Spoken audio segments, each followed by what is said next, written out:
Hey guys, what's going on? Andrew coming at you, and in this one, we're talking about women's rights in Sweden versus the United States. So let's get into it with abortion laws, which is considered to be a fundamental right in pretty much most of Europe outside of Poland, maybe Malta, but most of Europe, this is just something where you go, you talk to your doctor, it's covered along with birth control, abortions are covered, it's a medical procedure, and then that's it, you're done. You maybe pay a copay or you don't pay anything. That's what usually how abortions work. And in Sweden, the right to an abortion has been legal since 1975 with the Swedish Abortion Act. The Swedish Abortion Act of 1975 gives women today the right to an abortion up to 18 weeks of pregnancy. This applies no matter the reason, and the pregnant person is always the one who decides whether or not to have an abortion. An abortion costs the same as an ordinary visit to the physician. Now compare that to Roe v. Wade in 1973 in the US that made abortion legal throughout the entire country. Now things have recently changed with the new Supreme Court,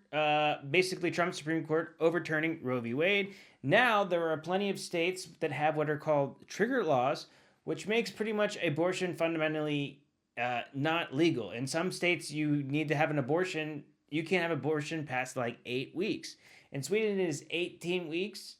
That's the thing. A lot of these states that have these laws in place, they're purposely made to make it difficult to have an abortion. You would argue, or I would argue, that as a woman, you don't have the same rights now in the United States that you had 6 months ago, especially if you live in one of these states. And one thing I can say about abortion, it doesn't matter if I would want to have an abortion or not, like what my personal beliefs are, if I'm religious, if I think it's a sin, or if I think it's murder. It doesn't matter any of that, as if you want to take it to the complete extremes. I can't force my views and my life onto someone else. Someone else should have the freedom to make the decision for themselves.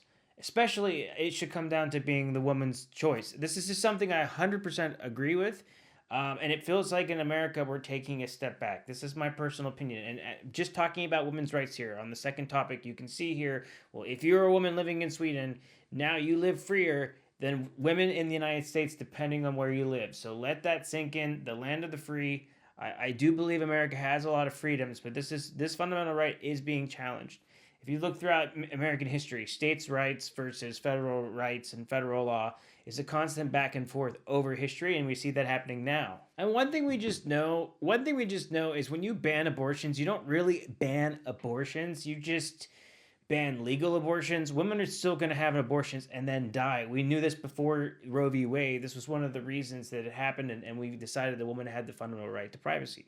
Talk about maternity leave. Yes, in Sweden you get maternity leave and paternity leave where you get up to 80% of your salary. Parents get up to 480 days off where you get 80% of your salary to take care of your kids. If you are a mother in the States, it's crazy. I was talking to my Sambo about this because we talk about, it would be fun to go back to the States. I'm not saying that I'm going back to the States, but you talk about things as families, and you decide like, okay, what would we do if we would ever move to the States? And we start talking about childcare, and we're like, well, what do people do with childcare? It's like, I've been out of the States so long. I'm like, yeah, like, what do people do? Because you don't have childcare in the same way. It depends on where you work. Some people get maternity leave, like maybe a couple weeks. Some people can get maternity leave, but have to take it off unpaid. But you take a couple of weeks off, and then you have to get childcare, and that childcare is something you have to pay for. There's a big thing happening in the States right now. Now, this is happening in all of the West, but people aren't having kids nearly as much. In Japan, I think it's the absolute worst. But in the States, people aren't having kids. And a lot of these billionaires, like Elon Musk talked about this, that they're worried that there's going to be huge population decline. And when people have been asked why they're not having kids in America, they have said medical costs, the cost of having a kid, and then the cost of taking care of that kid. There needs to be certain things that need to change in the States, in my opinion, to kind of get people more excited to have a kid. I think that America would really benefit if we could just give 2 months like paid leave.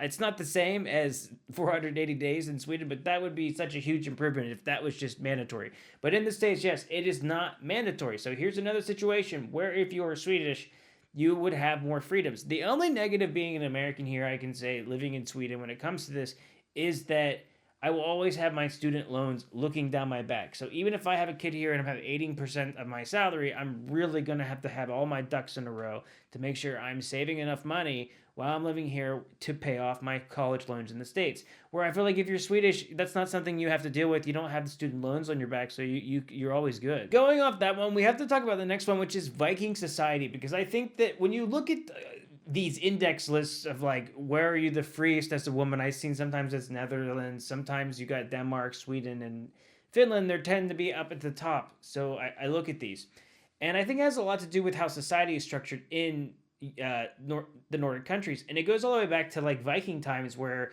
the one where they have in Sweden, like lagom, the best way to translate it is like not too warm, not too cold. It's like Goldilocks. This one's just right. The story we have in the States, and that would be when Vikings would sit down, they would all take a drink, and they would make sure everybody had enough so that each person could have a drink.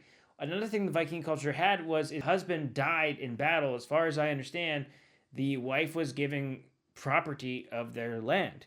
And so you can see that rooted all the way back in Swedish culture and in Nordic culture in general, that deep rootedness of being a team even back then, being group oriented, team oriented, and that the women had more rights than you would find in a lot of other countries.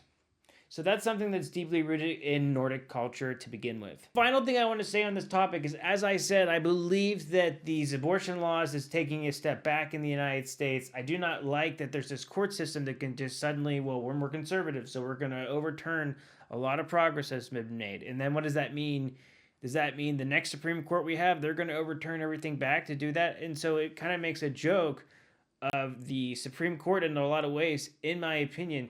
But one thing that Sweden's doing is actually the Christian Democratic Party here in Sweden wants to separate themselves so much from evangelical Christians in the United States that they're actually proposing having what's called an abortion contract, where all the different political parties can put into law to greater protect abortion. Now, I'm sure this is a huge political move by the Christian Democrats to get good press, but yes, that is how much of an impact just Christianity in the United States. And I'm not saying this is just on Christianity. I'm saying evangelical Christianity in the United States, the kind that's very judgy, has gotten such a bad look to Europeans that you have political parties here campaigning and saying, listen, we're putting this in law. We want you to know we're nothing like those crazy far-right people in the States. So it's just something worth looking at. I wouldn't argue. I would say if you're a woman in the Nordic countries, you live freer than a woman in the States. That's just the way it is. And for even if the people say they're not, like, we didn't have to wear masks here. I don't say the mask thing to be like polarizing, like to say it in a negative way. I just mean that's like the one thing I feel like people that are like ultra conservative that didn't want to wear masks would like get excited about Sweden, and I would see them talk about this like politically.